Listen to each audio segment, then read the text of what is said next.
My name is Joseph Andoh Quarm, but I usually don't use the Joseph. I make it simple, Andoh Quarm. Hello and welcome to Obehi Podcast. I'm your host, Obehi A14, and I strongly believe that everyone has a story to share. Now let's get started into this episode.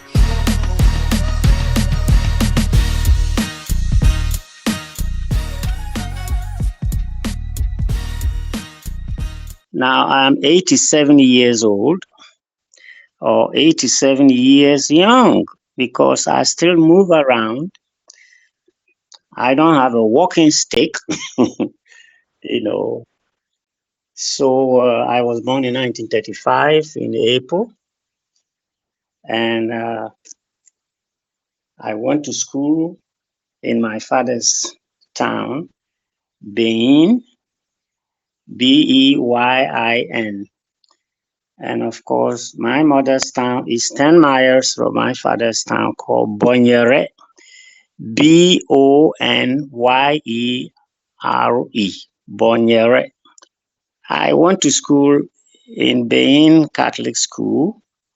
There was only one school there, and without Joseph Bible Bible name or whatever it is, they wouldn't admit me. So I was baptized Joseph, and then I went to school there, finished in 53, and came to Sekandi Takoradi, where I got a job as a messenger and then later on as a clerical assistant in the railways, Ghana Railways. It doesn't exist anymore because politics has no eyes. Politics has only emotions. Sometimes I should say that. After Nkrumah was overthrown, the whole system was broken down, and then they introduced articulated trucks. And the consequences were very, very bad. The rules were not built for heavy articulated trucks. Anyway, I'm adding all these things because they are part of my experience. After school, after working with the Ghana Railways, I had a few months with the Timber Marketing Board, Takoradi, and then I went to Accra. Somebody recommended me to somebody in Accra to be his private secretary. I was there, and then later on, I joined the Ghana Foreign Service. We had two foreign services. One was the African Affairs Secretariat, which was directly under Kwame Nkrumah because of his quest for African unity. And I worked in that office at Flagstaff House, the official residence of Kwame Nkrumah, the president. And then I served in 4 countries: Niger, Togo, Central African Republic, and the last was the Sudan.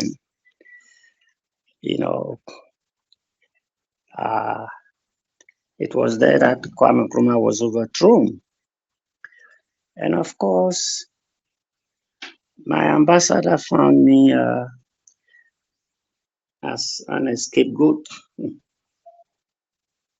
make some reports or complaint about me. And I was called by the Foreign Service, the Ministry of Foreign Affairs, which was the one that deals with foreign countries, and African affairs dealt with African countries. So I was called for consultation, and during the consultation, somebody found me as another scapegoat, and I was detained by the special branch in Ghana for 1 good month. All right, thank you so much, sir. But I find something interesting there before we get started with the interview just now. Of course, it is Okay. related. Without the Joseph, your name, without the Bible name, they will not admit you in school. Will you please Yes. expand on that?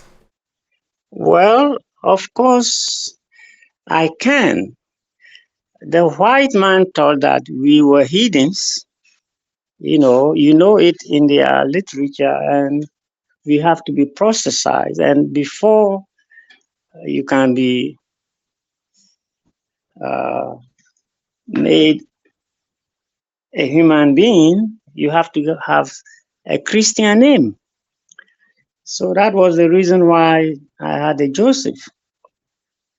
And it was my father who agreed that Joseph should be my first name instead of Andor, which was my great grandfather's name, a very, very wise man who had, a record at the king's palace, because he was so wise that whatever happened, and it was the scarce, eventually they would take what his answers or his opinions were. Anyway, so that's why I hate the Joseph, because it should have been the first name shouldn't have been Andoh. All right, thank you for that. Well, that is it, and it's all across. It's all across the continent. I also, when I got baptized, that was when I had the name Peter, because the name I was given, although they are very significant. Of this, of course, I've spoken of it in different occasions when I've had the chance, both at the universities and also in secondary schools and in social centers where I've presented both my books and also my documentaries. Good. That African names are significant. We don't just go to Wikipedia to look for names. Names Yeah, have meaning, have that's significance. right. Mm-hmm. Now, my name actually are these. Actually, okay, let me just give you then, because we are talking about, go to have effect of what we are talking about today. I am Ewanfo, which is the name of my father. Ewanfo means no one actually have the whole custody of knowledge, meaning that we are always learning. That is the name of my father, my son name, therefore. Good. Now, my father gave me a name which is called Omokegbele.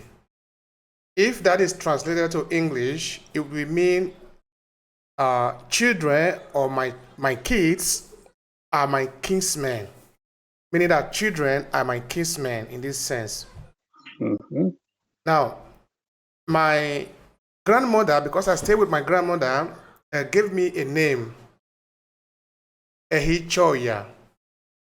That one, if it is translated to English, it will mean God will stand by you, or God will help you in a time of difficulty. Of course, by God now, she's not referring to the European God, because my mother was not a Christian. Sorry, my grandmother was not a Christian. But of course, as we will talk about later, Africans have always have God consciousness. Of Good. course, not talking of the European God. Now, another name I have is the name my mother gave me, which is Obehi, the name that I actually bear today. Mm-hmm. That name actually means the that it is not my will, it is the will, it is a divine will of what has happened. And what has happened, I will explain. We are actually predominantly male in our family. We are 9 in all. So my mother was expecting a female who could help her when she was pregnant of me, so that when she have domestic work, I could help her as a female to do the domestic work. She was actually hoping for this. And at this time too, my mother is not a Christian. Of course, she became a Christian before she died last year. So when she gave birth to me, of course, in the house, she said to me that she took up the child and she looked at it and said, again, this one is a male. She said, well, it is not my will. It is the will of God that this child should be male. That is the meaning of that name. Now, of course, I'm not going to go into the significance again of name. I'm just trying to say that it is important that we know the importance of us having our name. That it is not just because somebody suggested a name to them, that is why they gave us this. It is deeply rooted in the culture, in their existence, because we are basically extending their life, and our children will extend our life, so that all of us, we are connected. Good. All right, having said that, today in Ghana, just like in many other Africans, do you think this idea of trying to wipe out African history, because that is essentially what it is, by making sure that you have a European name instead of your name, is cutting you off from your roots so that you can connect to the European, which of course, this one is even false. Do you think we still live by this idea today? Or have we come to the consciousness that our names mean something and therefore we must hold our name? Before I get to that, at the point already here in Italy, I actually wanted to refuse the Peter.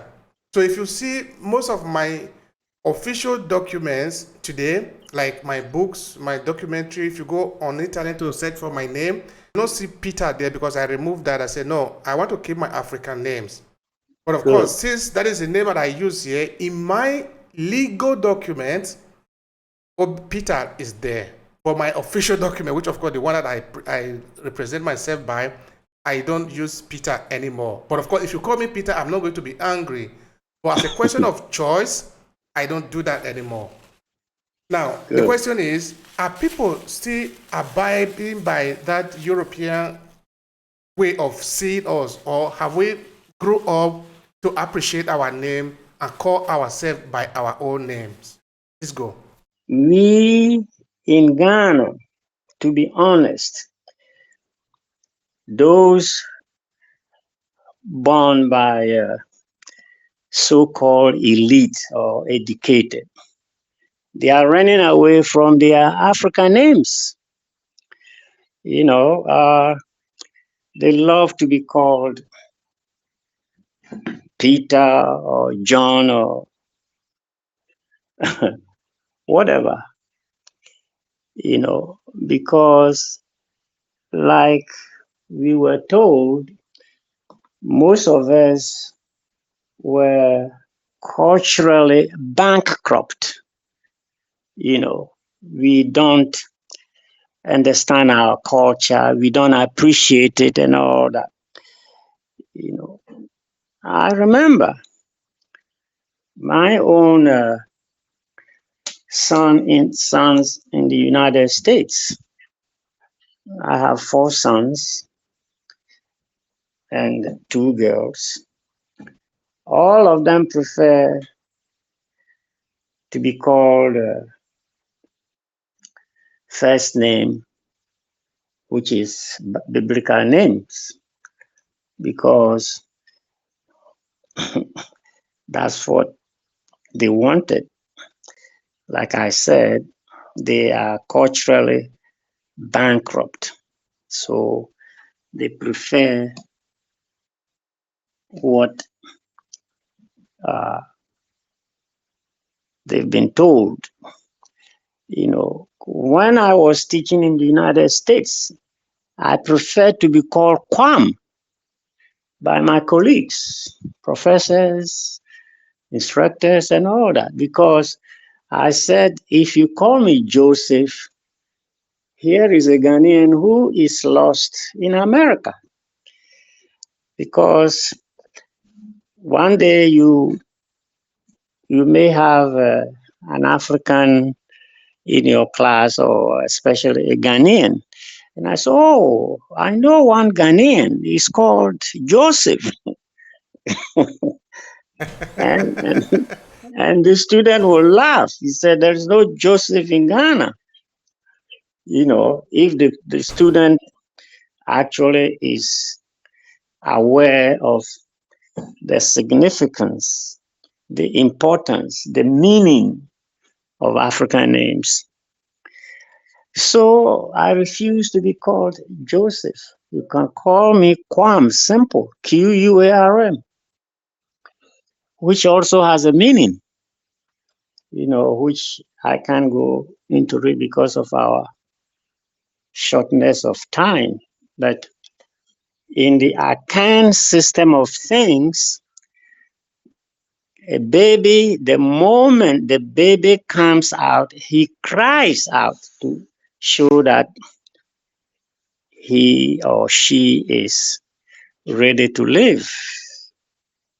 And the parents, the grandmothers who are all surrounding the birth of the mother, they know that a name is very important. So the Akan system has 7 distinct names for babies. The moment you come out and you give your first cry, they greet you, they respond. Like me, I was born on Saturday, or my father gave me the name of his father or whoever. Then they call that name the name of birth. They call it Kwame. Welcome. Stay strong with us. Simple like that. And so we have all these names. Kwame is a Saturday born name. Kofi is a Friday name for males. And of course, Thursday, Wednesday, Tuesday, Monday, and Sunday. Anyway, so that's what it is. Right now, here in Ghana, we are going backwards. Nkrumah's name was Francis Nya Kofi, and then he changed it to Kwame Nkrumah. Kwame means a Saturday born baby. Nkrumah has also a meaning, and sometimes it's philosophical, sometimes it's religious, sometimes it's, pure experience from life. So that's what it is. All right, that's what it is. Yeah. Now let's talk about the book, your book. Okay. Let's start by understanding what is the central message of the book. Okay, the title of the book is African Concepts of God, Human Being, and Society. 3 concepts. And God is the first one. In African society, if I'm not going to be a liar or whatever, we Africans are intoxicated with the name God. God, the omnipotent supreme God who created the universe in which we live. So the central theme of God is, according to my book, the one who created everything. And for that matter, we Zimers are intoxicated with that name. Everything we do, we mention God. And sometimes for foreigners who do not know our culture, they try to tell us, what is this God for? And I've been told before in my student days in the United States, you greet somebody, good morning, sir. They say, good morning. How are you? Instead of saying, I'm quite well, he will say, oh, in the name of God, I am well. Thank God, I am well. Thank God, I exist. So I use it in my book. It's like we are intoxicated to the extent that certain things that we can do by ourselves, we first mention God first, to the extent that we relegate our existence and what we can do. Although God made us, we know that, and gave us strength, mind, imagination, and all that, but we always relegate everything we do in life to God. It's more or less like what we can think, what we can do. Without God, we can't do it, And so that's what it is. Now, God is a pure spirit. We haven't seen him or we haven't seen her, but the belief through our existence and all that is given to God. God is everything to us. God, the supreme being, is what makes our daily existence possible. And without God, we wouldn't be here. So,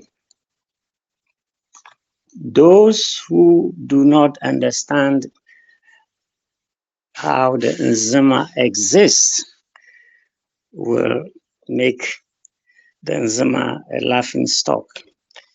Why is it that always God? No, yes, always God. Right now, as I'm talking, I'm breathing, I'm walking, I am thinking, all is made possible through the blessings or through the existence of God. The inquiry is so vast that everything we put God's name in it. So in a nutshell, that's what God is to us. Everything, and I understand from your name how God is mentioned by your mom, your dad, and your grandmother, with whom he lived for some time. You know, the supreme God, who is the supreme being, is revealed to all human beings through intuition. Every human being can communicate with God in his own way, his or her own way. Therefore, there is no representative in our society, no representative of God, like you find it in other societies, especially European society. Because if the society does that, then it's more or less a sacrilege or a sin. How can you say something about God that you don't know and then think that you know it?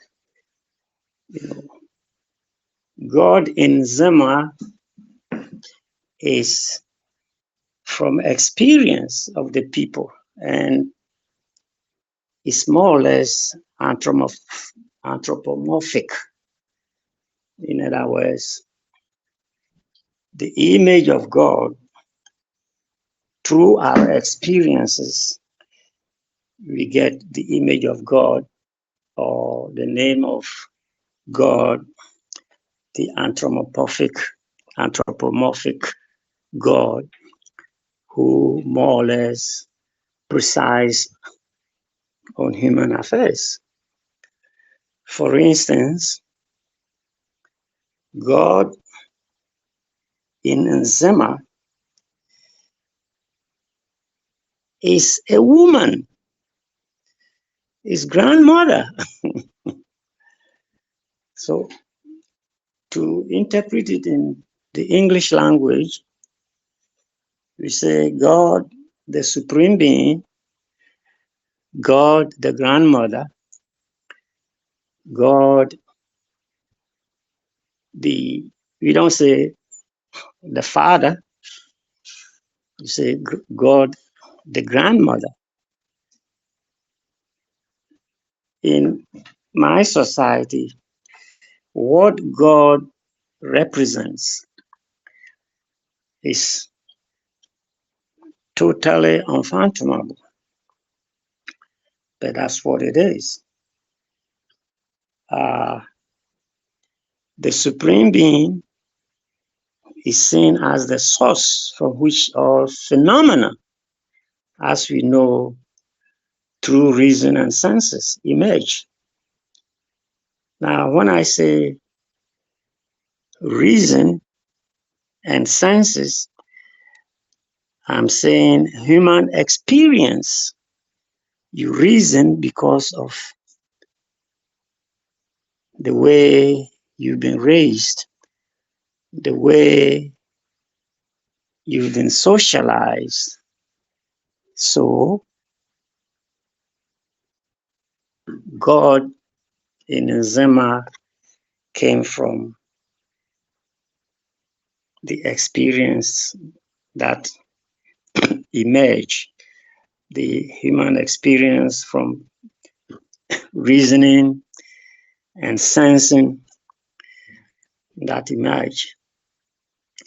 Now, although there is a hierarchy of being embracing the universe and all it contains, in which the eternal realm of God, which is pure spirit, is distinguished from the realm of the phenomena, which is matter. And like I've said, the Supreme Being God is revealed to all human beings through intuition, and even a child knows God. Nobody teaches a child who God is, because the child is an embodiment of reasoning, sensing, dreaming, intuition. And so the child knows God already. And you can't talk to him or her the way you think you have a head which is empty and that there is nothing in it. No, the child knows God. I want you to help me understand why is it that everything we do as Africans, yeah, you did pointed it out, you know, in that when I was making mention of my different names, you could see that actually they all reflected God. And also, of course, help you understand it that those who gave me the name didn't have the knowledge of European God at the time. So the question is, why is it that everything we do in Africa or among Africans, and of course we can also pick an example from your culture, is surrounded by God and God consciousness? Can you help me understand that? Well, like I said, you had it in your society, and I'm glad to hear that. And like I always said, African societies, they always, the first concept they have in their lives is God. You know, your parents knew the African God. It could be anthropomorphic one, or it could be the pure spirit who authored the whole universe. But the simple line between the two has been submerged or has been not purely understood. You know, only a few illiterates in my society can argue about God, the grandmother or grandmother God, and God, the pure spirit. Only a few people. And so it looks as if that consciousness of pure spirit or anthropomorphic, which means anthropo man or human being, you know, morphic God, is the same thing, but it is not. So I would say that Africans, being literate or illiterate, only a few know the difference, that there is a pure spirit God that we've never seen, and she or he is the author of everything, you know. And we do that to keep God in our lives, in our society, in our everything, to the extent that some proverbs are about God, you know.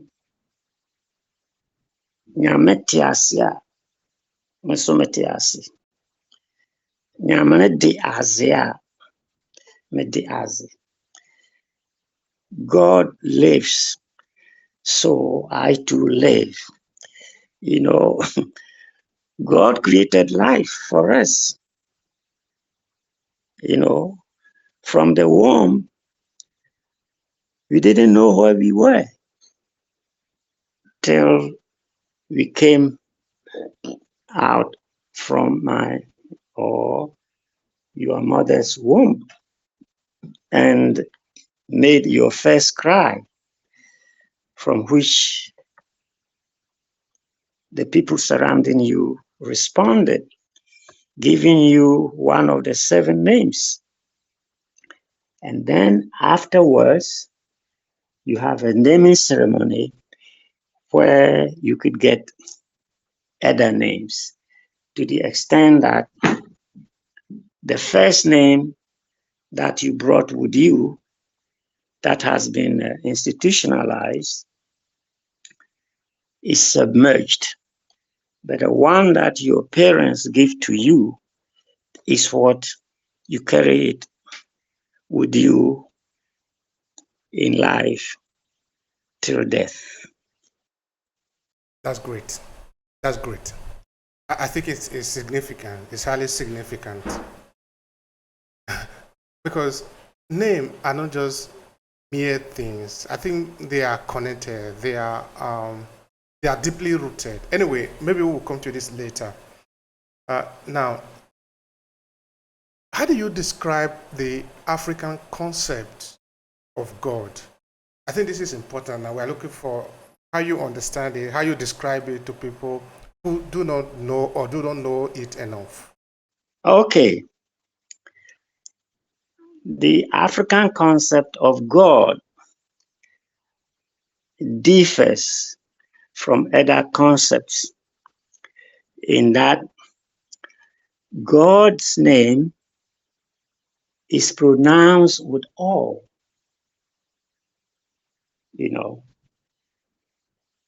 God's name to us is a mystery.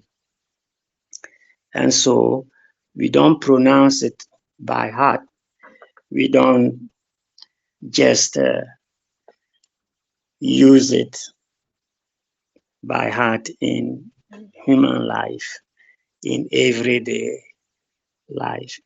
We pronounce it, or we call God's name for a reason.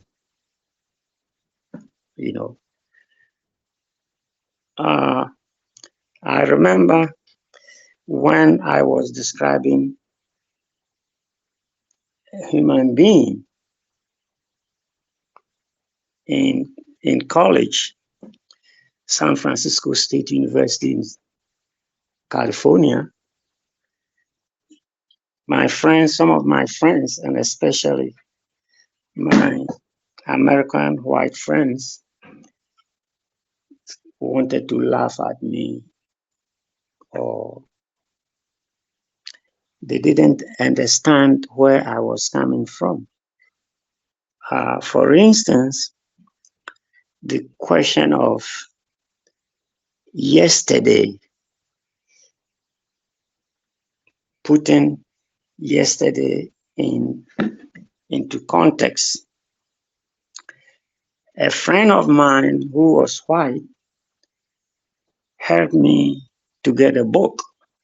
I'm using all these examples to underscore our concept of the supreme being, God, or the anthropomorphic God that is created in Nzima.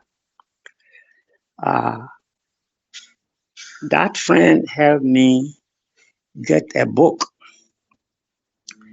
And when we met on campus in San Francisco, I called him, "Hello, Joe, good morning." And he responded, "Hi, Joseph, good morning. And thank you very much for yesterday." And he couldn't understand what I mean or what I meant. Thank you for yesterday. But Joseph, what does that mean? Then I said, well, this is what true the mercy of God you did to me yesterday. So look, everything God, God, God. Do you think that if you don't use God, you couldn't have, I couldn't have helped you to get the book? Then I said, yes, I know. You could have done it, but maybe you don't understand what is behind your life. Every day is a day of life, of living with experiences. And the Supreme God or the anthropomorphic God made it so. So we have a different sense or reason of God than other people, especially Europeans. With the advent of science and technology, they pride themselves as whatever, semi-god or whatever. But they have entirely forgotten, or they have relegated God who created them. And of course, something they weren't created. Of course, they have evolution. You go to America in the schools, you can't preach or you can't talk about God. You can't talk about uh, dreams about God or whatever it is, especially in the elementary and secondary schools. A teacher is not supposed to talk about God. For us here, we have religious classes and God is taught in our schools. So that tells you that our concept of God is entirely different from the European concept of God. But on the other hand, they think they know God better than us and that they want to proselytize, proselytize us. They want to teach us who God is by giving us biblical names as first names. And in their society, parents give biblical names to their children. Mary, Susanna, etc., etc. But ours is different. Thank you. Something that actually I was wondering is this one. Because when you were explaining, you didn't make mention of creation. That get me a little really curious. How did we get into the concept of creation? And how is creation explained in your own culture? Okay, creation is easy to talk about. Science doesn't believe in creation, believes in evolution. But I think in every society, we have the concept of creation. God wasn't created, but He had the power to create everything in the universe, whether we know it or not. Even the concept of scientific inventions and all that, knowledge and all that, was revealed to us through either dreams, or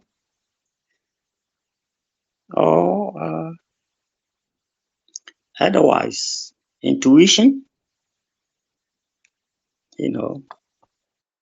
So the concept of creation has been with us,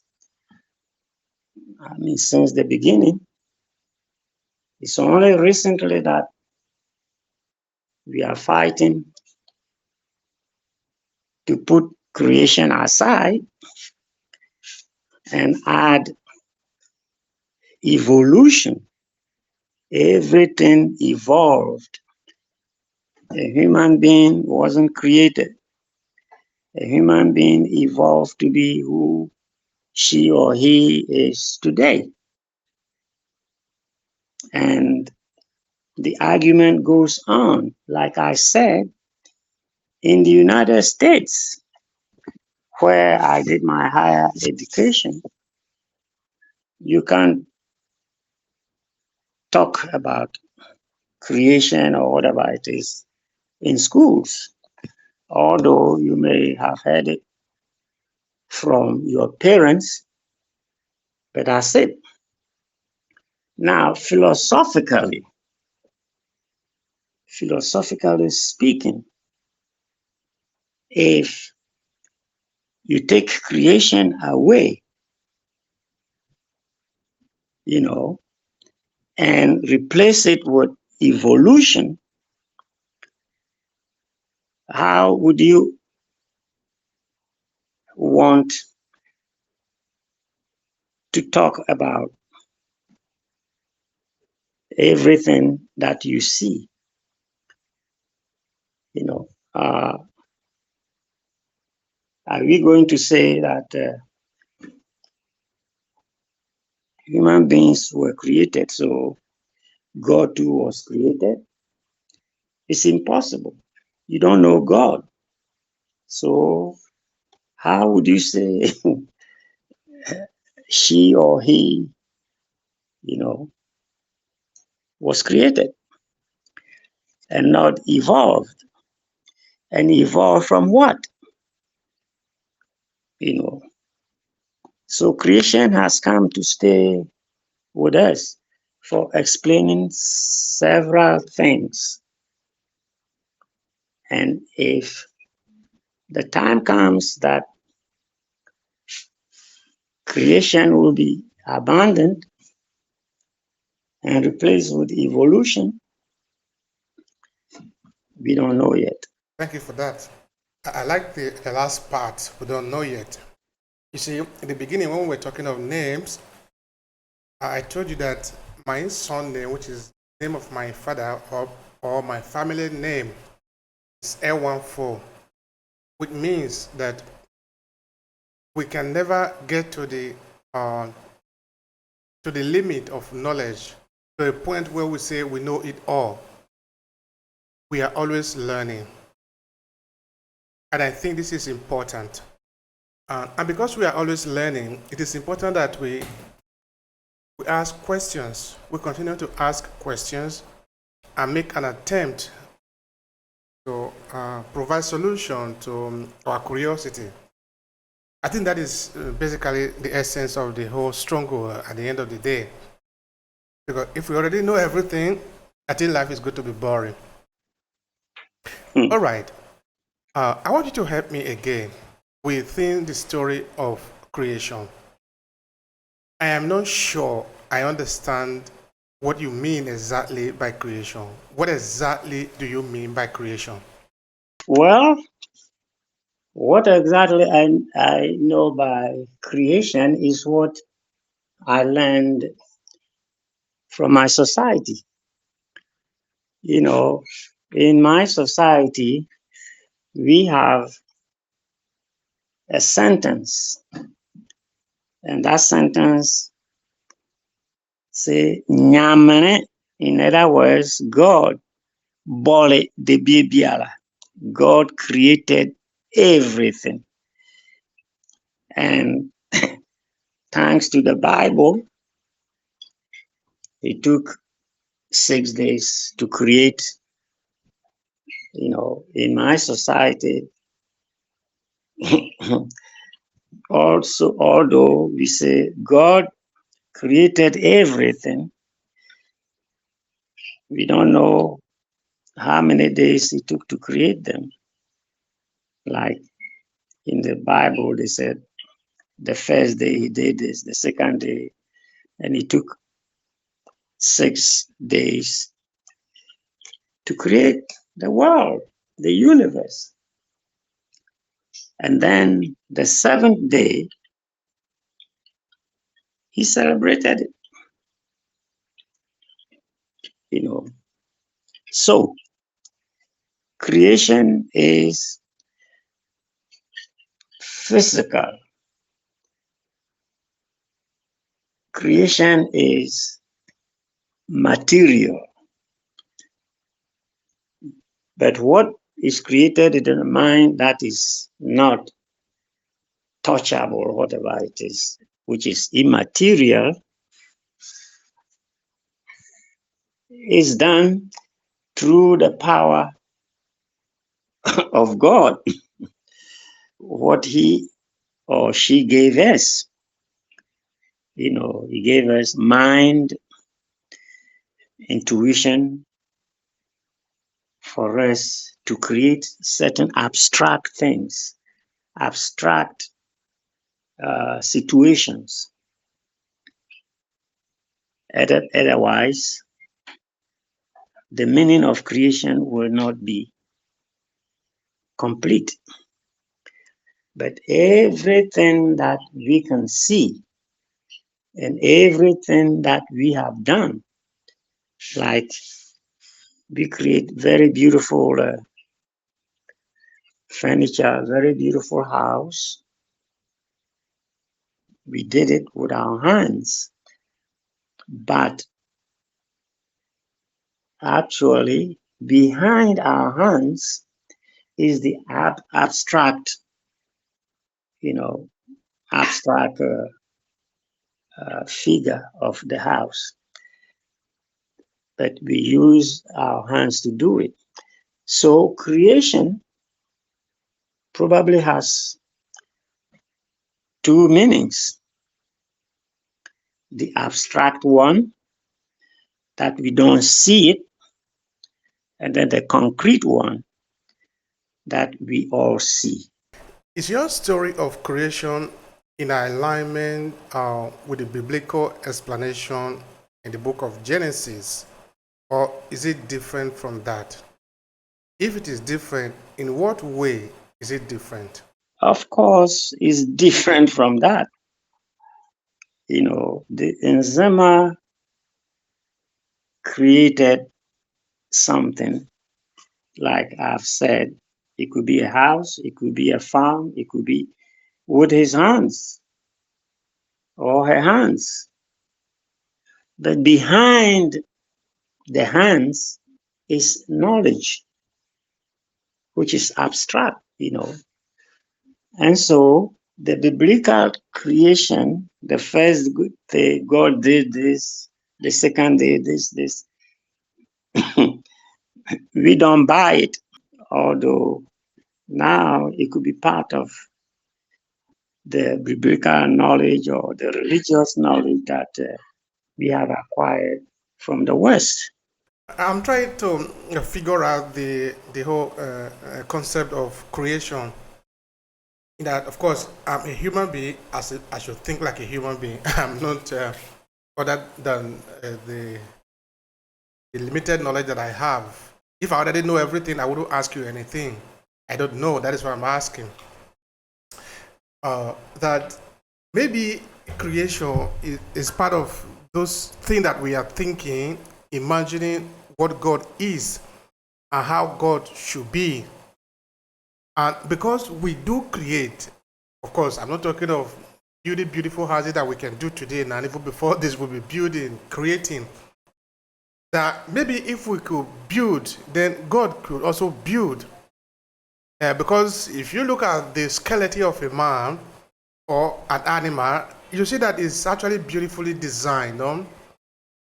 And maybe we look at it and say, but if we could create something, then God actually can also create something. So God created us. It's not really that we have a a rational explanation to it, at least in my own limited knowledge. Because if we say God created a man, what kind of man did he actually create? He created a baby who grew to be a man, or he created a man who then reproduced with a woman, and then they produce a baby who then grow up to become the man that God has created. I am not sure that is very clear for me. Okay.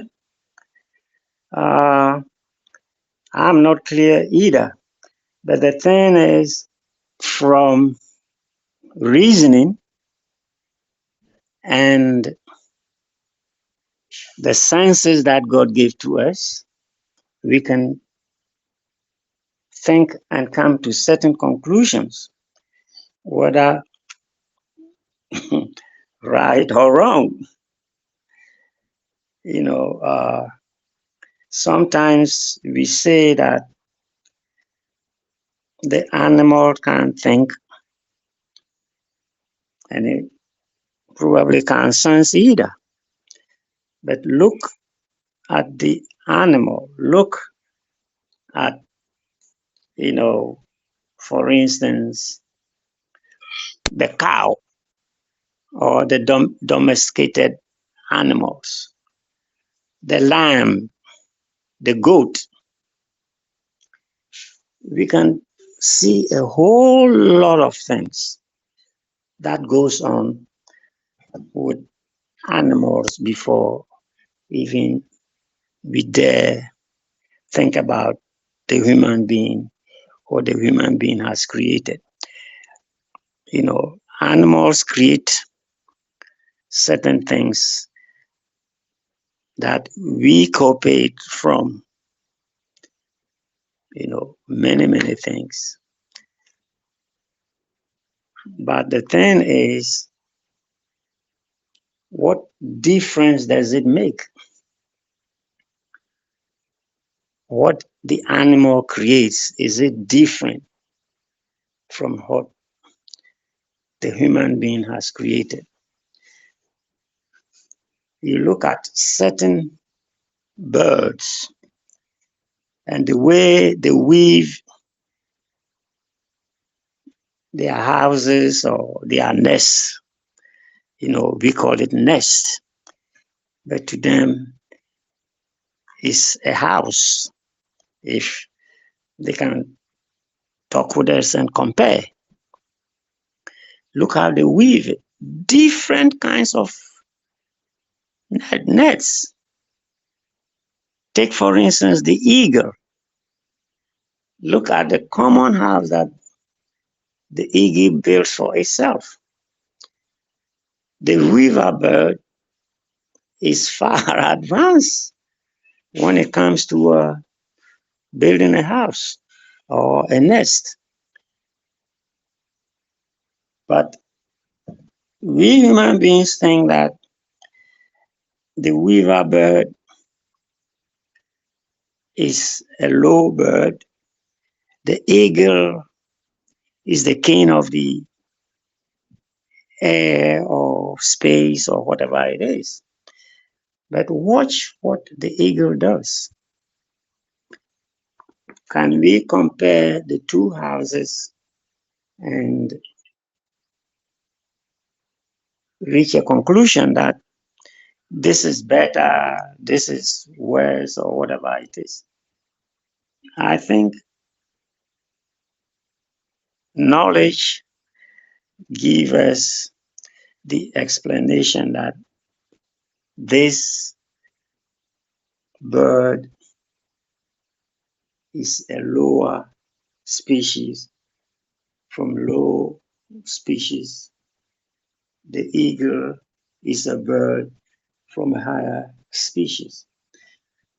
When you go to America, they build a skyscraper over 100 stories. You go on top of it, what you see moving downstairs, you don't know whether they are human beings or whatever it is. You think they are other phenomena because of our eyes. Our eyes can see much. The higher we go, the easy we can experience what is going on Earth. You are traveling with an aeroplane and you don't see anything. You know, you may be lucky to see the certain parts of the Earth, like all the trees, all the Earth becomes one to some extent. So to be able to differentiate, sometimes we think we have the power to do that. Of course, we have some sort of power, but the higher we go, then we can see that we don't have the power to see what is on Earth or what we see on Earth. That's my explanation. Thank you so much for that. Would you like to tell me at what point did you made up your mind that you were going to write this book? Is there anything that could have triggered you or made you to make that upon which you make the decision? Yes, I grew up in a Methodist mission, and always in the morning we were asked to wake up and pray and praise God for the breath that we have from Him and all that. And what happened was that God was always like a story, a magician. God was always a magician to us, or to me. And then as I grew up, then I discovered that, in fact, God is more than a magician, but she or he gave us certain things, certain powers. And when I was in college, I meditated on this difference, what God has been able to do for me or for my family. And I began to compare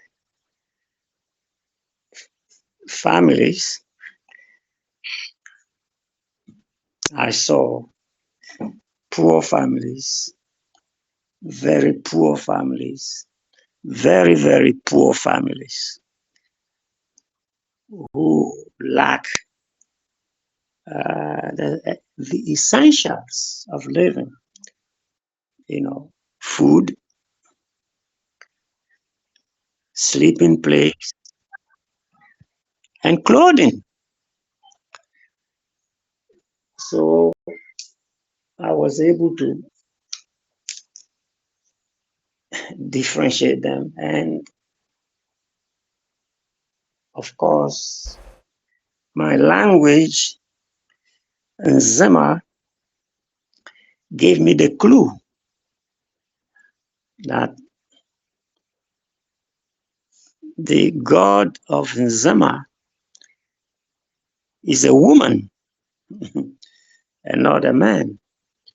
Although in my elementary school class of religion or catechism, we always praise God as a man.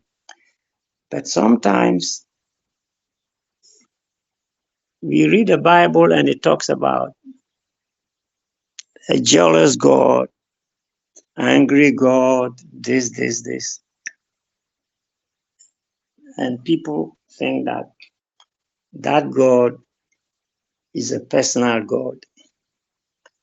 Well, if it's a personal God, I don't know what it is.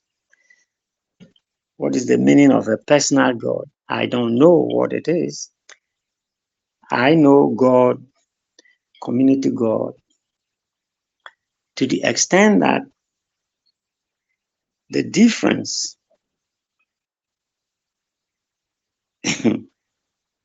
is very difficult to understand or to explain. That's all that I can say. All right, thank you for that. I appreciate the, the decision that you made to tackle this argument, because this is something that people don't talk about often, and we think they are self-explanatory. They are not self-explanatory at all. We need to talk about them, and because it's also our experience that we're talking about. It's also the way we view things, the way we see things, the way we perceive reality. If we don't explain it, other people, of course, will be explaining it for us. And at that time, it is not going to be in our interest, unfortunately. All right. You did say that the god of Nzema is a woman. This is, of course, different from the way that we have often heard it represented in the biblical concept, for example, in the Abrahamic religion, in most of the cases, that it is a man. And this man is a white man, not just a man, but this man is is a white man. And this is how it is presented in the West, and that is how it is presented also in any society that is dominated by Western culture. And in this case, like in Africa, in Nigeria or in Ghana or in South Africa, in many other parts of Africa. Now, the question, why do you think it is important for God to have such human features as being a man or a woman? Why is it important for God to have that? Thank you for that question. Why? I don't know. But reasoning and sensing could be the core for seeing God as a man or God as a woman. Although the man is dominant, we see it from all angles because of the Western culture that we have been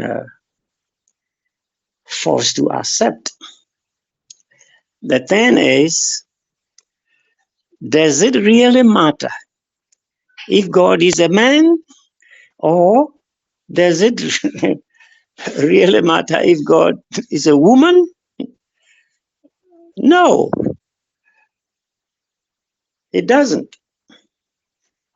But going to Humpty Dumpty, according to European folklore,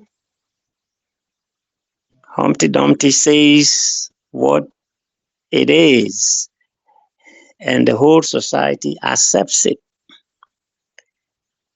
But to me, I learned to appreciate what a woman can do and I learned to appreciate what a man can do. Take, for instance, a woman and a man.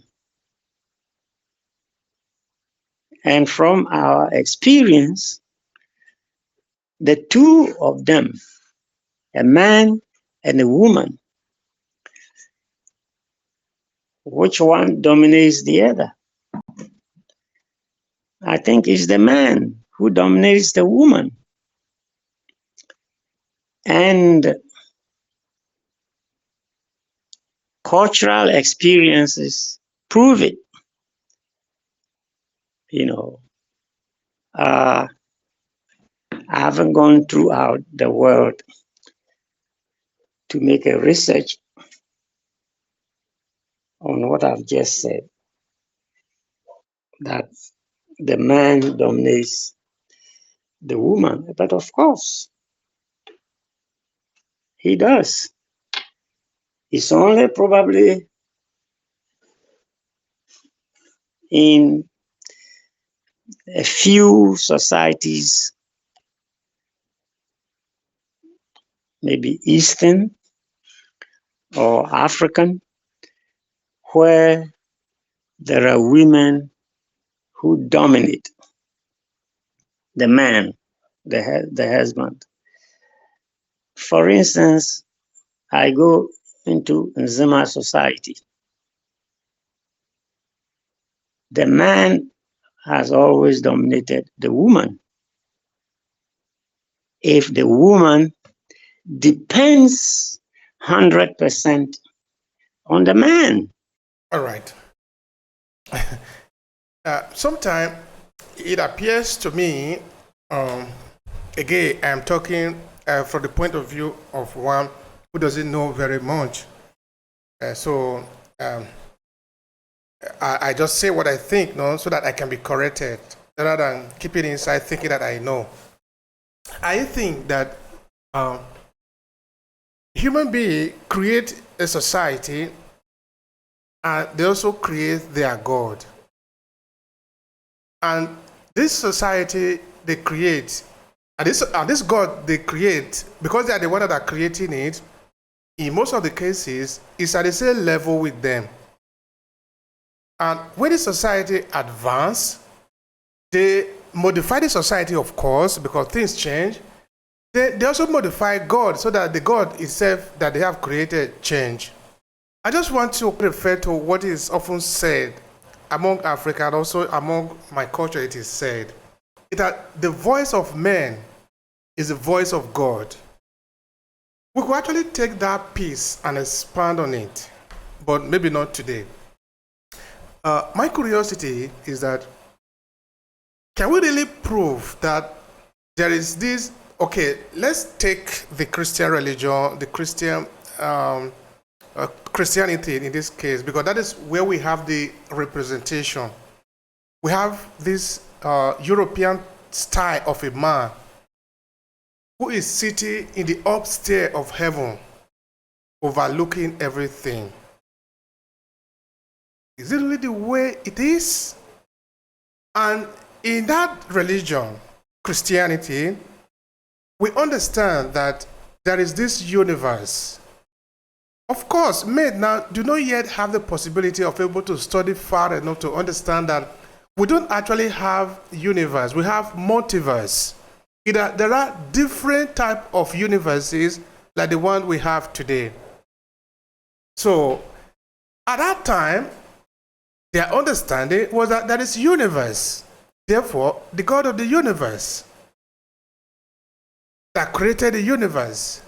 Now that we know that we have multiverse, that is not only universe, we have multiple universes, that God will quickly upgrade his status. That is not only the God of universe anymore, but is the God of the multiverse. I want you to expand on that, please. Thank you. This reminds me of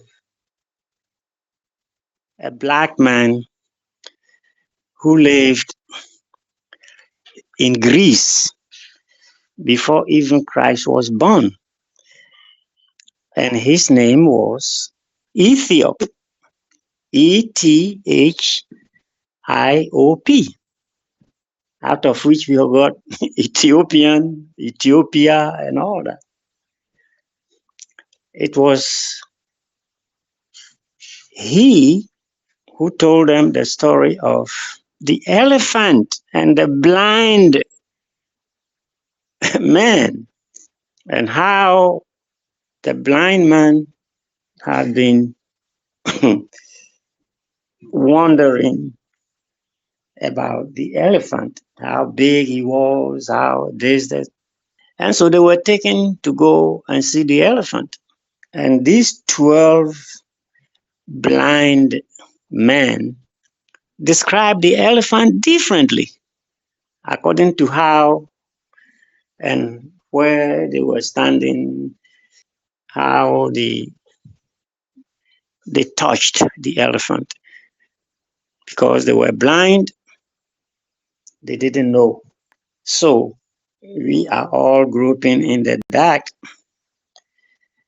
I'm glad about your concept of multiverse, and I'm likening it to the elephant and the blind man, which